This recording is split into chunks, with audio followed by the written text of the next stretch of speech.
अस्सलाम वालेकुम दोस्तों। थोड़ा जिहा पानी लै लेना, ਉਹਦੇ ਵਿੱਚ एक आंडा, एक आलू ਤੇ थोड़ी जी पत्ती पा लेनी।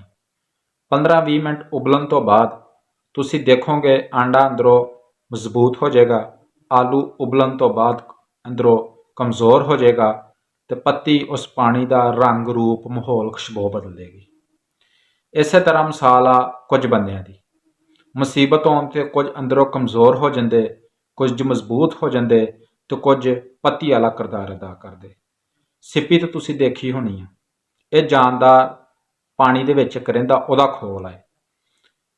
वह जानदार दे मूँह दे विच कोई रेत का जरा चल जाता, वह अपने अंदर रड़क महसूस करता, रड़क महसूस होने तो बाद वह लुआब पैदा करता।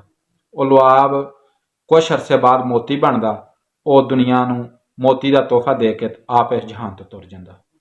इस तरह कुछ बंदे आ वो मुसीबत पैण ते अपने आप च रड़क महसूस करते आ, मुसीबत नाल लड़ते आ, अंदरों मजबूत हो जाते, कुछ कमज़ोर हो जाते तो कुछ पत्ती तरह माहौल बदल के इस जहान तो तुर जाते तो कुछ मोतियां के तोहफे दे के इस जहान तो जाते।